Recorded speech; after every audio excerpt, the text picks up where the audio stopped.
Getting all around my room, my world's so bright, it's hard to breathe, but that's alright. Hush.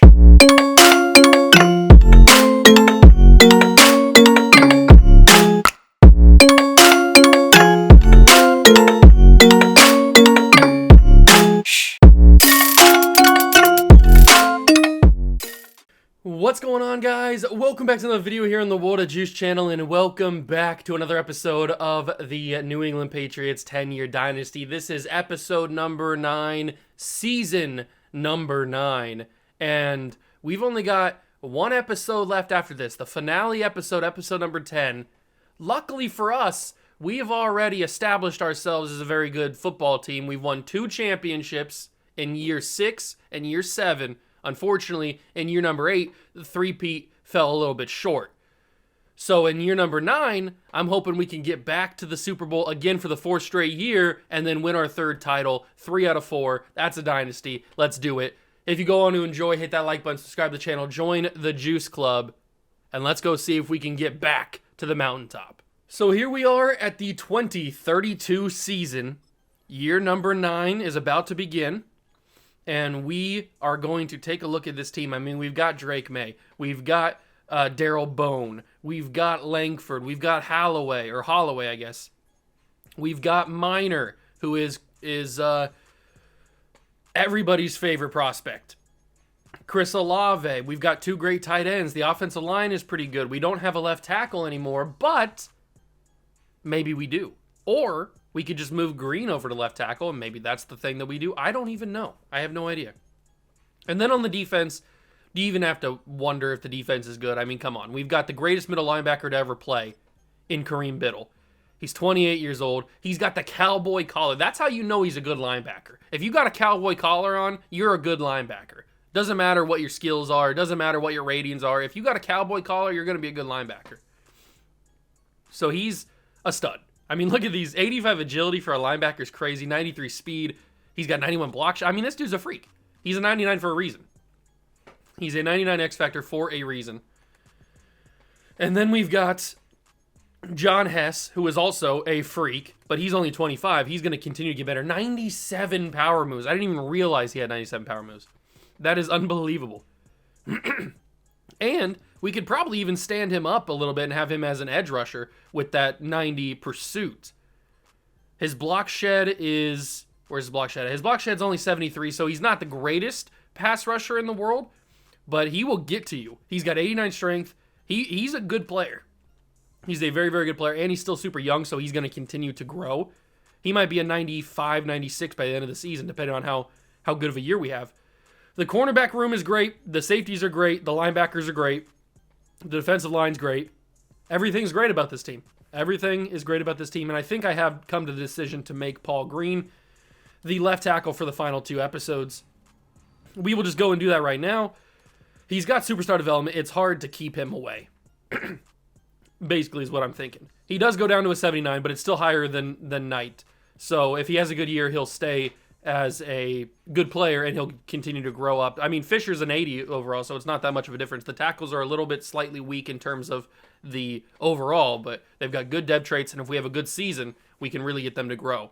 The interior of the offensive line is one of the best in the league, if not the best in the league. The receiving core is pretty good with a veteran Chris Olave. Obviously, we got our main man, Daryl Bone. He's going to lay the bone on you. 91 speed, also 92 break tackle, 92 trucking. So he's not only a power back because he can break tackles and run people over and has 95 stiff arm, but he's also decently fast. So 91 speed's crazy for a power back. So he's going to be running you over and then running away from you. He's basically a small Derrick Henry is how you think about that, especially with that 95 stiff arm. So that is what the team looks like headed into year number 9. We will get this draft class loaded up, but I don't really think we need anything. Like, unless there's some absolute freak in this draft who we need to trade up for, which Nico Ortiz, I guess, fits that role if he ends up being as good as he is. But unless there's an absolute undeniable monster in this draft, I doubt we make any moves in the draft. We just stick where we end up and pick whoever. Because, I mean, 1, we probably don't have a lot of cap room in the first place, and 2, we're already really, really good. We are already really, really good. But we're going to simulate halfway through the year see where the team is, and then go from there. So let's go get it. Hopefully the Patriots team. We're still running Kansas City offense, so hopefully that will help the team. I'll see you guys at the end of this simulation. We make it to week 8, the halfway point of the year, or where we call it the halfway point, and we are 6-1. A very good start, something that we don't usually get to see in this. And Daryl Bone has a new contract that he wants. Same thing with Cortez Brennan. And as you can see, we have $800,000. There's a lot of guys here that we need to bring back. We're going to have to really utilize that restructuring. Because remember, this is the final negotiations we have to do. Season 10, we're not going that far. Season 10, we go to the Super Bowl, and that's it. So we don't have to worry about the negotiations for next year. So we can basically clear out the entire catalog of contracts, draft picks, whatever we need to do to win 2 championships this year and next year. And I think we might do that. We're at least going to free up enough money to bring Daryl Bone back, because we got to have Daryl Bone for the final season. So it shouldn't be that difficult. We'll figure that out as we go. Or I guess I could do it right now. I don't know. I haven't fully decided yet. I guess we'll take a look at the salaries and then figure it out. So we'll do this. We can't do Drake May. We can't do Biddle. We can't do Rashard Davis. We can do Morris Haas, though. We can't do Zion Johnson. We can't do Christian Gonzalez. We can do Anthony Bennett. So we restructure that. We can't do Nick Bolton. We can't do Paul Green. We can't do Greg Kane. We can't do Langford. We can't do Clifford. We can't do Montgomery. Okay, so we're not going to have any money at all because we can't restructure any of these contracts that are worth anything.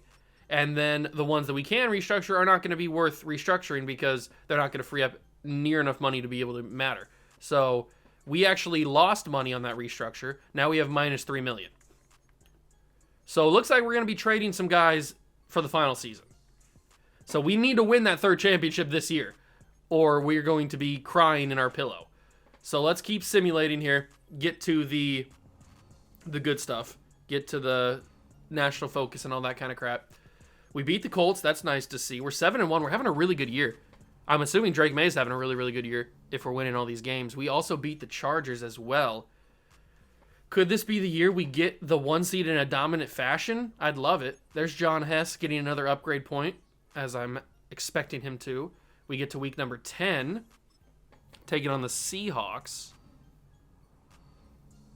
We will beat them as well. Okay, the boys might be back, ladies and gentlemen. The boys might be back.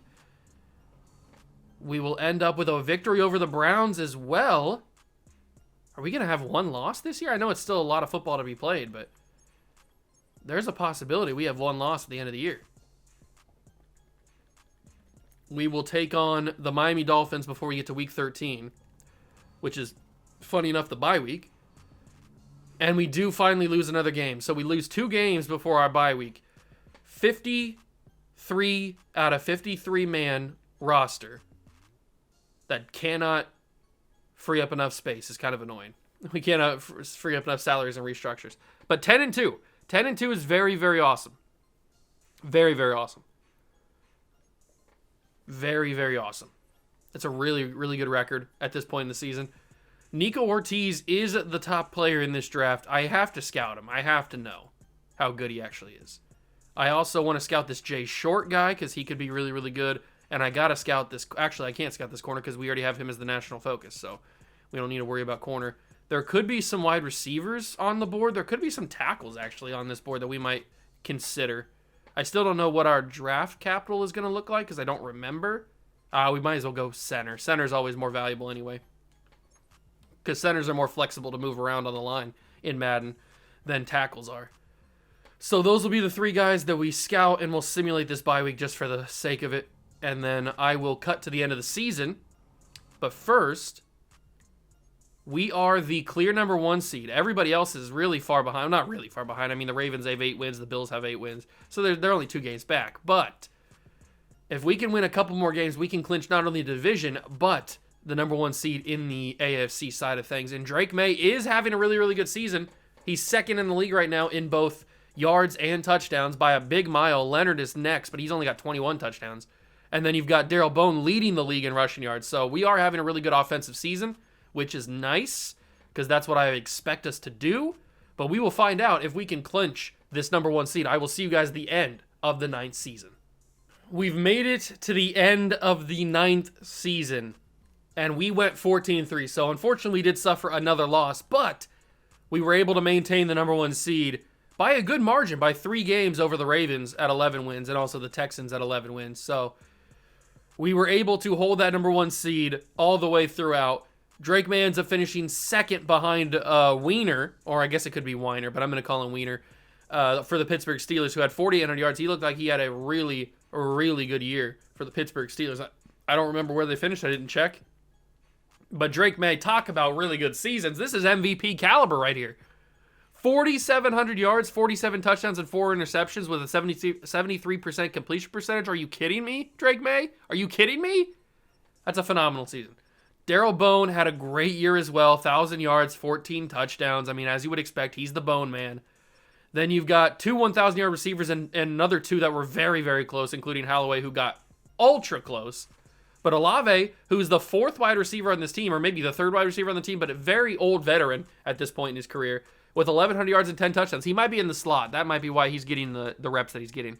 But Greg Kane in that Travis Kelce role gets 1,100 yards and 10 touchdowns. Holloway, 997 and 7. And then at Langford, who is our number 1 receiver, got the least amount of catches and had 965 and 13 touchdowns. So 4 receivers over 900 yards is amazing, plus 2 over 1,000. Then we get to the tackles, and did you expect anybody else except for Kareem Biddle to be at the top of the tackle leaderboard? 113, 80 for Nick Bolton, which continues to surprise me because he's the backup now and not even getting a ton of reps unless he's the sub linebacker, which might make sense. That might be why he's getting so many tackles. Anthony Bennett at 78, Gonzalez at 68. Hess had 59 tackles for loss, or 59 tackles with 15 tackles for loss. He had a killer year, which is amazing. And it says he's an award winner, so he might have won AFC Defensive Player of the Year. I don't know if he's going to win overall Defensive Player of the Year, but he very well could have won AFC Defensive Player of the Year. Clifford has tackles for loss at 4, 3 for Bennett, Davis, and Nash, along with Cedric Davis. Sack leader was John Hess with 14.5. That's a killer year from John Hess. Cedric Davis, 12. Clifford 5. I hope Clifford goes up. I mean, he's been normal for so long. I hope he goes up to star. 5 interceptions from both Biddle and Gonzo, which is crazy. Then 2 for Bennett, Cortez Brennan, and Cliff Van Buren. And then 1 for a couple others. Unbelievable season on both offense and defense. And now we take on the playoffs. We go against the Cleveland Browns, who return to the playoffs. Can we beat them? Yes, we can. AFC Championship for the 4th straight year. It needs to happen, ladies and gentlemen. The dynasty will not be fully complete unless we win 3 out of 4. So it's got to continue right here. We got to beat the Buffalo Bills, a big-time rival of ours. And it looks like they defeated either the Texans or the Ravens or whoever they had to play. I don't know who they played, but they beat them. And it is AFC title time. Bills, Patriots. It's a division matchup, but it's at our place in Foxborough, Gillette Stadium. We've got all the momentum. We got the best quarterback in the league. We got the best running back in the league. We got the best team in the league. So let's go and move on to our 4th straight Super Bowl. We are here in the AFC Championship game against the Buffalo Bills. Now, obviously, we remember Josh Allen no longer a Buffalo Bill. He said in one of the previous episodes in the free agency period that he wasn't coming back. He wasn't re-signing with the Buffalo Bills. So he's not here anymore. It's some other player. I'm not sure who it is, but it's some other quarterback playing in Buffalo as their leading man. And we will see what happens in this game. It's a tight one, though. 20-13 into the 4th quarter action. And the Bills are putting a touchdown, but we score immediately. I don't know what happened there. We scored immediately. But we've got the game, and I don't trust this team, man. I don't trust, well, I trust the team. I don't trust the CPU.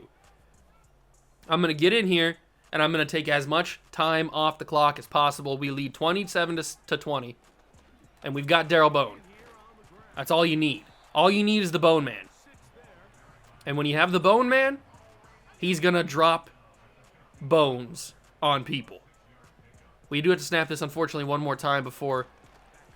Oh, that's a crazy run before the 2-minute warning, and that'll be the 2-minute warning. That's a crazy good run from Darrell Bone and a great blocking from his offensive line and receivers, and that's the 2-minute warning. Now the Bills are going to start calling timeouts, but if we can make it to another first down marker, we can win this game.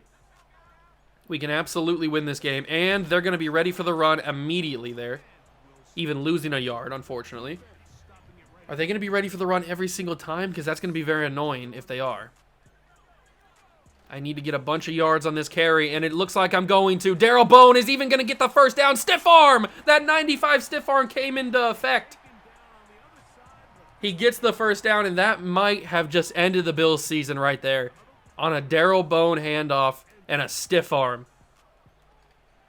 And funny enough, one of the most famous stiff arms of the modern era happened against the Buffalo Bills. It was Derrick Henry stiff arming the soul out of Josh Norman. You guys remember that picture? That is one of the most famous stiff arms I can ever think of.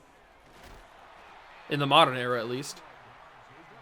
And Darrell Bone has just ended it right there with a little bit of a first down run, and then we will go for the kneel.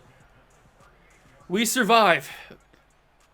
It was a little bit of a worrying beginning of the game because I think the Bills were up like 10-3 at one point in this game, but then we scored super quickly. I don't know what was happening. I have no idea what was going on. But we held on for the win. We held on for the win, and now I can get out of here. It's not like we need to be in this game any further. And there it is. That is the victory. The New England Patriots have moved to the Super Bowl once again. And it looks like their quarterback is John Coleman, the Buffalo Bills. Okay, good for him. But at least we have a chance to get our revenge and get the dynasty back on track. We will play in our 4th straight Super Bowl and try to win our 3rd Super Bowl in 4 years. It sucks that we couldn't get it done last year, but at least we have a chance to do it again this year. And I hope that we can, because we've built such a good team, and we might be seeing the last of this team the way that it's constructed right here because of those contracts that are expiring, and we just don't have any money. So we might be seeing the last of them. What I might do is I might have to trade everybody but Darrell Bone and then franchise tag Darrell Bone. That might be what we have to do, but we'll get there in a second. It's time for the Super Bowl. It is Patriots versus Saints. The Saints aren't that great of a team, but it's a Super Bowl. Anything can happen. Let's go and win 3 out of 4. It is Super Bowl time, and we are already down 7-0 against the Saints. We got to pick it up. We tie it at 7. We've got a very high-powered offense, so I'm shocked every time we don't score. But we are up 17-7 now at this point. We are into the second half action, and we got a chance to score again. It's 20-7 now after a field goal. Saints finally get back on the board, 20-14. But if we could put another one in, that could be brutal to the Saints. But we only kick a field goal. Saints score, and you know what? I might have to jump in here just in case. Just in case we can't get the job done. It's 1st and 10. We turn the chew clock on, and we go home for another Super Bowl. I don't want to have the CPU simulation screw me out of a Super Bowl. So we're going to jump in here. Darrell Bone's going to get his touchdowns, or he's going to get his yards. That's the final timeout the Saints have. Now all we got to do, run like at least 1 or 2 more plays, and this one is over. We can win another Super Bowl, 3 out of 4. Oh, Darrell Bone's just a stud. I love Darrell Bone, man. I'm so happy he developed into the guy that he is because he's such a freak. He's so good. So absolutely good. And this will be the final actual play that we run. We're going to kneel it down after this. But Darrell Bone is just so good. 14 carries, 80 yards, and we will kneel down and win our 3rd out of 4 Super Bowls. It should be 4 in a row, but we couldn't get the job done. Was it against the Cowboys last year? I think it might have been against the Cowboys last year. Whoever it was against, we couldn't get the job done. But we do this time. 23-21, we survive against the Saints. Or I guess we didn't really survive. We hold on against the Saints. And we are Super Bowl champions for the 3rd time in the dynasty, in the series. And there it is. Drake May on the field as a champion again. We upset the Saints. Well, they would upset us. That would have been the upset. We beat the Saints. Everybody's going to get another championship ring. Kareem Biddle has firmly established himself as maybe the greatest linebacker to ever play at this point. Our offensive line's phenomenal. Drake May, maybe the 2nd greatest quarterback of all time. There's a very good possibility of that. And the boys are studs. The boys are studs. It's that simple. It is that freaking simple. Gerard Mayo is the greatest head coach of all time, and we've got the job done. We got the job done. 3 out of 4. It makes a grown man cry. So now all we have to do is make sure that we bring back as many people as possible this year to go into year number 10, the final year, and give our best shot to win our 4th Super Bowl. How easy is that going to be? Not very easy at all. Let's just be real. It's not going to be that easy. So before we do that, I'm going to do those trades now. Because right now we have cap space. And if I simulate, we're not going to have cap space, I don't think. But I do want to take a look at depth trade upgrades if we have any. Do we have any depth trade upgrades? We have Darrell Bone being an X Factor. Greg Kane being an X Factor. You love to see it. No other upgrades on the offensive side of the football, though. But 2 big ones with X Factor Bone and X Factor Kane. And then on defense, we get no dev trade upgrades that I can notice here. Not even Clifford, who's just going to apparently stay normal for his entire career, unfortunately. Unless he gets it in year 10, but then at that point it won't matter. But everybody else stays the same here. And I was right. I mean, John Hess, I got very close. He gets up to a 94 after the season. Kareem Biddle stays at a true 99. He's the best player of all time. And this team is unbelievable. And we just won our 3rd Super Bowl out of 4 years. So let's discuss what we have to do. So if I go to this screen and we go to the re-sign period,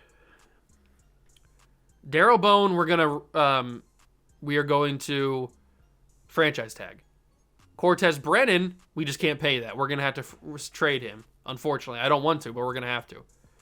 Connor Holcomb, we're going to have to trade. Miles Nash, we're going to have to trade. We're going to have to trade a lot of people. And Junior Clifford's going to have to get traded. Oh, I hate that. That kind of sucks. Zion Johnson's going to have to get traded. So we're going to have to rebuild this offensive line via trades. Because we simply can't. And Cedric Davis has to get. Oh, no, he's going to get the option. Okay, I was going to say, I don't want to trade Cedric Davis. All these guys get the option. But there's some big name guys that have been here for a while that have to get traded simply because we just don't have the money.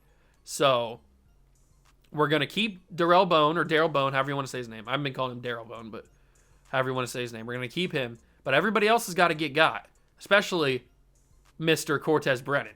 I don't want to see him leave. We have to get a free safety in return that's hopefully equal quality. Maybe if not even better. I don't know. Ooh, there's an X Factor. Oh, but he's a middle linebacker. I can't trade for another middle linebacker. We already have a fantastic middle linebacker. We don't need another one.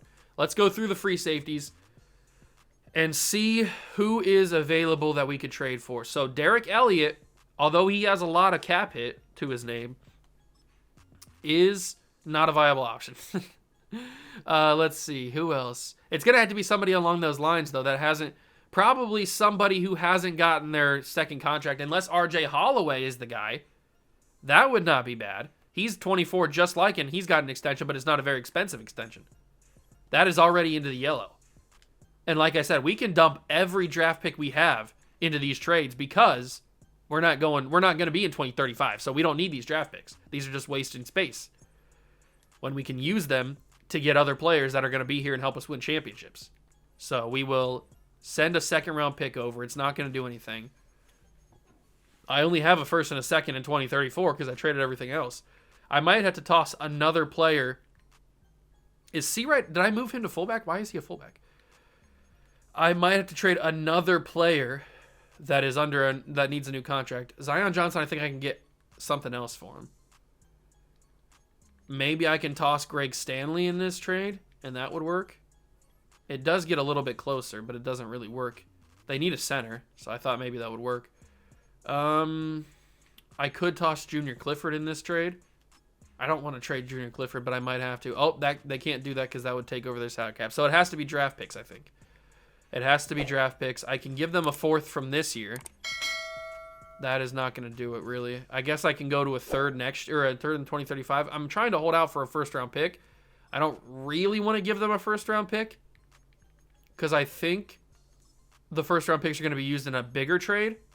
That's so close with 2 seconds. How about a 5th? That is accepted. So Brennan and Stanley, along with 2 seconds and a 5, gets us a new free safety. So we replace our old free safety with a new one.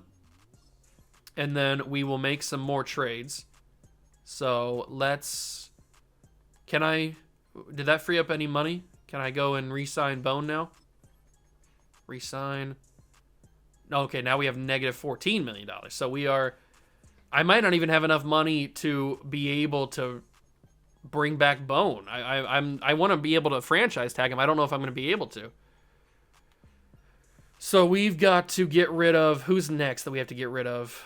I know we have to get rid of Zion Johnson, unfortunately. I don't really want to.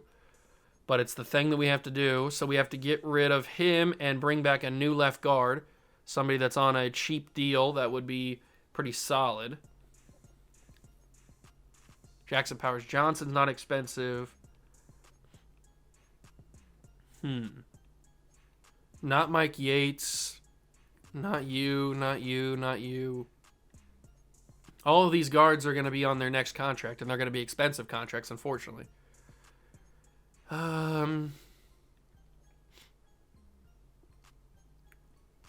Who is this? Who's the trade partner?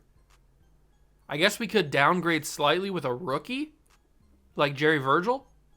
Maybe that's the move.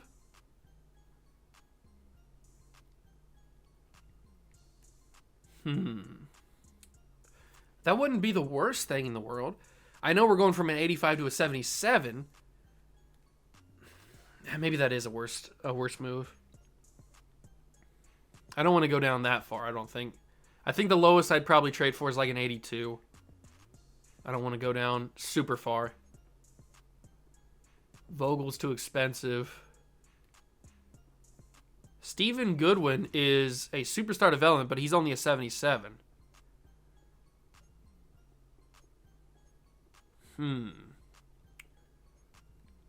Who is the trade partner? Ventrice Baker is an 84. He's a $6.6 million cap hit. That's not the worst cap hit in the world. It's not great.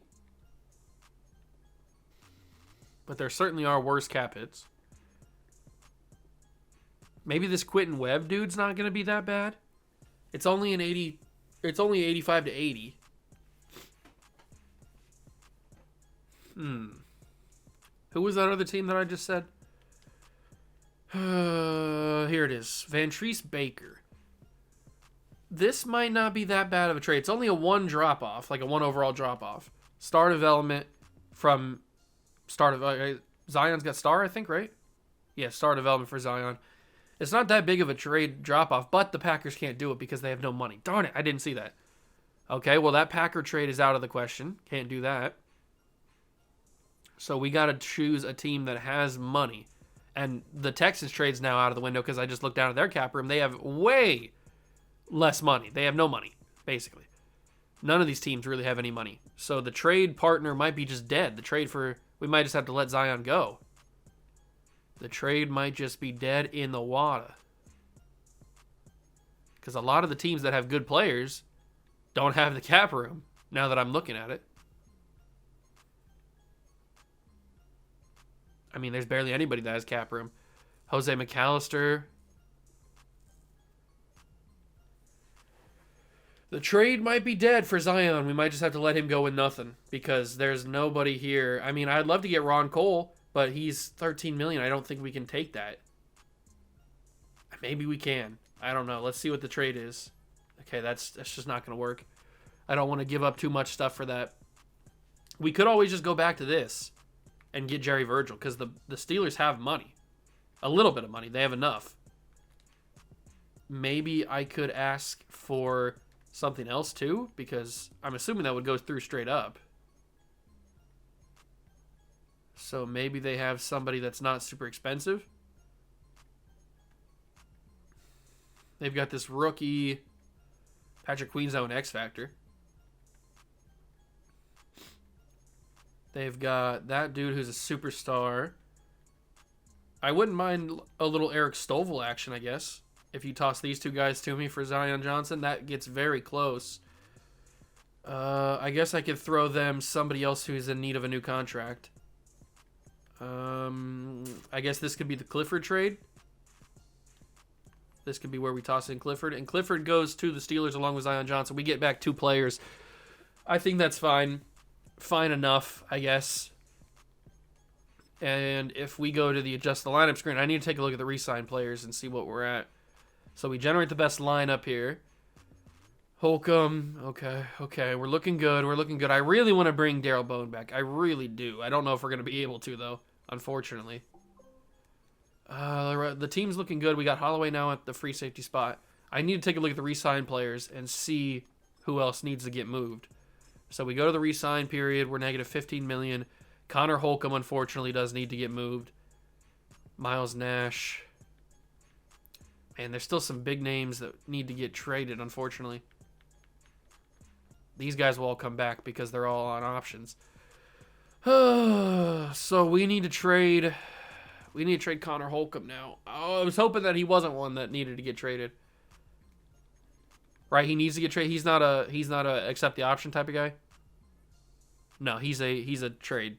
Okay. Well, that sucks. That really does suck that we have to trade Connor Holcomb because he's like one of our best offensive linemen. So Holcomb's going to have to get moved, and unfortunately, he's very expensive. Very expensive. So there's not going to be a lot of teams that can take on his money. We get Marvin Harrison, who's 30 years old. There is a running back here, Luke Floyd. Maybe that's what we need to do. Maybe we need to get another running back because we're losing both Seawright and Bowen if we're not careful. So we need to make the right decision. We could go for Dexter Woodward. I think I might, although that's a lot of cap hit. That's a big cap hit. It gets us into the orange. I'll come back to that one. That could be our move. But I don't want to lose that superstar development on the offensive line, and there's just unfortunately not that many offensive linemen who have superstar development. And the ones that do are usually quite expensive, except for Shaquem Lauderdale, who's not that expensive. And he's a little bit younger than the other dude we were looking at. So Holcomb, do they need a quarterback? I'm going to give them a quarterback if they don't need a quarterback. Jason Walton can go to the Dolphins. That gets them into the lime green. And then Seawright was also a guy that needed to get a new contract. Unfortunately, we couldn't pay him. That is very close to being done. We can toss in some draft picks now at this point. I would be willing to give a first-round pick for a 90 overall guard, but if I don't have to, I won't. Fourth-round pick this year. I might have to do a third. 2 threes. That's very close. I guess I can do a 4 as well. Oh, that's so close. It's so close. I don't think I have anything else. I gave away my seconds. I already have my 3 in there, and the 4 is not going to do anything if this year's 4 didn't do anything. So it might have to be a second-round pick this year, which I don't really want to give up, but I will if I have to, I guess. That gets it very close. And then a 4 in 2035 will get it through. So, oh, it doesn't get it. What?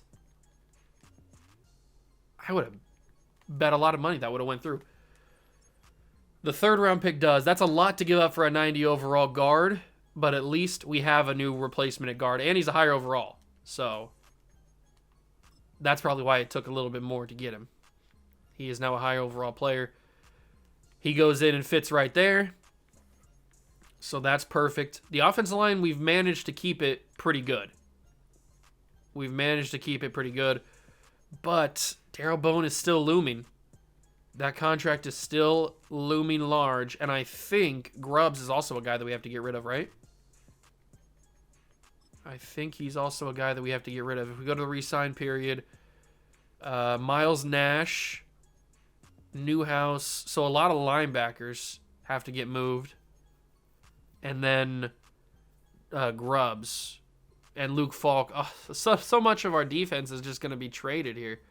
Unless I just don't trade them. Unless I just let them go, which I might do. Or maybe I might package Miles Nash and Donovan Grubbs into a trade and then see what happens. And then just let everybody else walk just because I don't really want to trade everybody. But I do feel like we can get some sort of value for those guys. So let's go to Miles Nash, wherever he's at. Is he an outside linebacker? There he is. We can get Miles Nash. We can toss in Emmanuel Newhouse. And we can toss in Grubbs. And probably Falk as well, but we can't do that just yet. So those 3 guys can get us something. We can get an outside linebacker who is an X factor. Okay, I like that already. And you know what? I'm just going to do that. So we're going to trade them for an outside linebacker who's an X factor.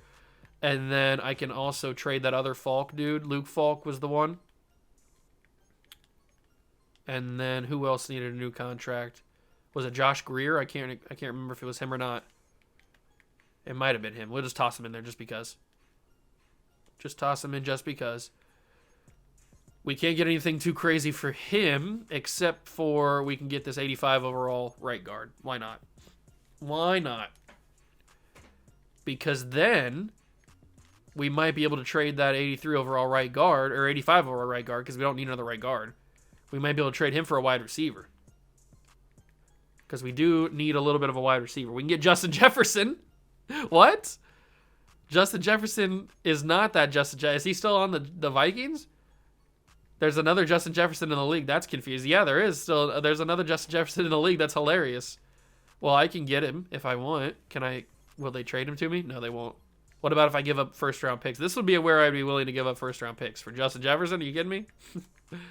I'd be willing to give you both of my first-round picks. That gets us into the orange, but I'm not, and it's not going to work. So let's move on to another receiver. Who's it gonna be? Who's it gonna be? There's another 99, Lamar Goodwin. Seems like the wide receiver draft classes have really developed because there seems to be some good ones. And we have a couple good ones of our own. Malik Neighbors, Oscar Shepard, Garrett Wilson, Jalen Polk's over here. I forgot I traded him over here. Lyle Carlisle. Lyle Carlisle is a crazy name. Bob Curtis. Brian Thomas Jr. and Xavier Leggett are on the same team. Okay. Spencer Gary. Spencer Gary's not bad. That might be one we go after. He's not expensive. And I guess I can toss in a first-round pick from 2035. That gets us very close. Do I really have to give up 2 first-round picks to get him? I guess I do, because I don't have anything else. 2 first-round picks for an 85 overall wide receiver is not really what I was looking for, but it is something. Actually, no. We don't have to give up 2 first-round picks, right? I have a ton of center depth. We have all these guys that we don't. They're all the same overall, so I can give up DeMarcus Redmond. You can have DeMarcus Redmond, and that is very close. They didn't accept it for some reason. They have the cap room. I'll give you a 6th-round pick this year and say yes, please. We don't feel like we can move. Okay, so I don't think I can trade Redmond.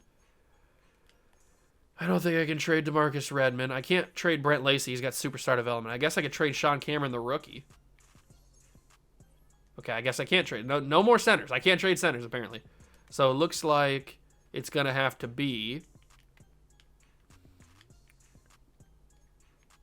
I guess I could trade them Phillip Knight, since we have Green playing there. That didn't do much, did it? I'll just trade the 2 first-round picks. It's not that big of a deal. I didn't really want to trade the 2 first-round picks, but it is what it is. There we go. So we flipped that right guard into a new big-time wide receiver, and that is everything that we needed to do. I'm going to let the other guys walk. Hopefully we can bring back Darryl Bone. We bring back a new wide receiver to add to the team. Hopefully we can bring Darryl Bone back. I really hope so. But now we have Ali at right outside linebacker, another X factor. We're going to accept the option on Cedric Davis, so he's going to stay around. The team looks a little different, obviously, but I think we're still good enough to win another Super Bowl next year. But we will find out as we simulate into the off season. Now all the contracts should roll over, and we should find out exactly what kind of money situation we're in. And we're negative $14.3 million. Now you see why I wanted to trade those guys beforehand, because I wouldn't have been able to trade for them now. Trade them away now. All right, so those guys are gone. We can take a look at the season recap. Drake May wins MVP of both the Super Bowl and the league. I knew he was having a MVP caliber season. Gerard Mayo gets Coach of the Year, but we don't win anything else. But Drake May has established himself, baby. He has established himself as the GOAT. It looks like the other Justin Jefferson, the real Justin Jefferson, has retired. And so is Chase Young. I'm just noticing that you can't really see Chase Young because my camera's in the way, but he's retiring as well.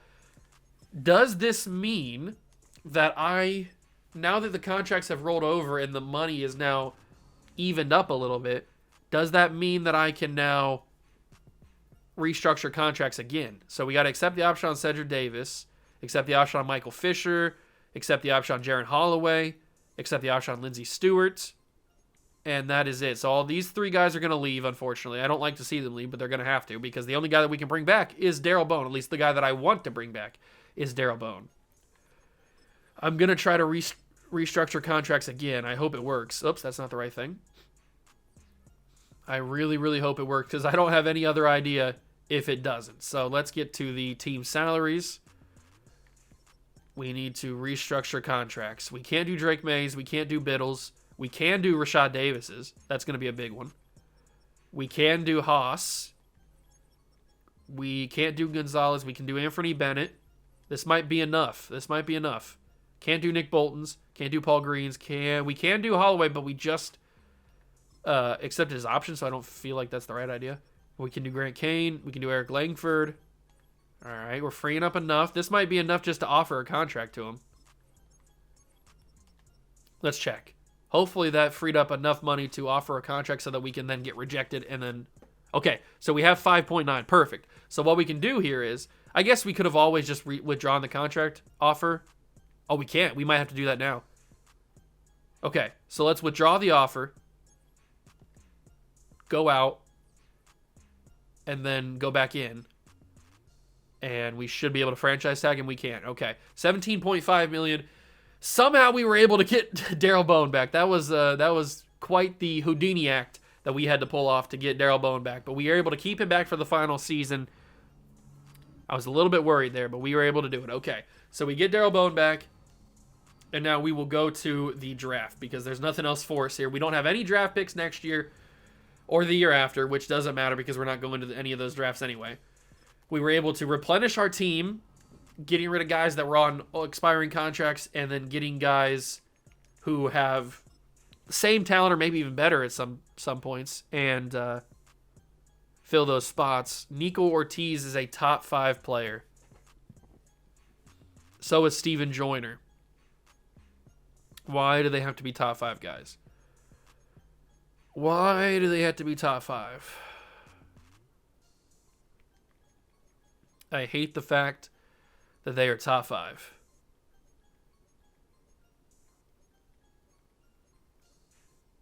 There's a deep threat wide receiver, Daniel Ware. We might as well scout him. I hate the fact that Nico Ortiz is a top 5 guy. Because that means I kind of want to trade up for him, but I don't really want to at the same time. He might be a great player. He might be like an absolute freak. I just don't know if I want to trade up for him or not. I mean, I could do it easily, but I don't know if I want to. We have Moss. We have Hess. We have 2 superstar development players now with Folk being revealed to be superstar. I don't want to take the time to trade up. I'm just going to let it ride. We're not going to trade up. We're just going to sit down at 32 and take whoever's available. I don't really feel like... I mean, it's the final season. These guys, if we were going a couple more years, then probably I would. But because we're only going 1 more year and these guys are going to not really make that much of an impact, I don't care enough to trade up. So I do want to find out how good some of those guys were that I scouted. So the Daniel Ware dude is a top 5 receiver. That's intriguing. How fast is he? Daniel Ware, 6'1" deep threat with elite speed, 4.3 speed. He looks really good. I would probably consider taking him, actually. If he's available at 32, what's the mock draft say? So Nico Ortiz is going to go 3 to the Bengals. Then Joyner. Where is that Daniel guy at? Daniel Ware is number 19 to the Chargers. I mean, I'd love to get him. This looks like a really good draft. I don't really feel like trading up. I've done it before. We've seen the drill. I don't really feel like trading up. Let's just skip to our pick. We'll let it go. So it ends up going pretty much how the mock draft said it would. Daniel Ware ended up going to he actually went 1 pick ahead. So even if I would have traded up to 19 with the Chargers, I still would have missed him because he went number 18 to the Rams. So now that would have made me mad. So now I'm good. Now I'm happy. And we have a couple of guys left. We've got this corner, Sean Godfrey. We've got a couple other guys, but really it's just this corner who's 5'11", with good speed, A zone coverage, A hit power, B tackle. I'll take him. He's a round 1 talent, so. Number 9 in true value. Wow, okay. 91 speed, 93 excel, 90 agility. I think this cornerback class is going to be pretty good, which is why we got that corner so good. And that is, oh, that's right. I traded all my other picks. So we have a 3rd round pick and a 4th round pick. This will probably be the only pick that I make, though. I might not make that 4th round pick. I don't think any of my other guys are going to be here. I mean, there are a couple extra corners available.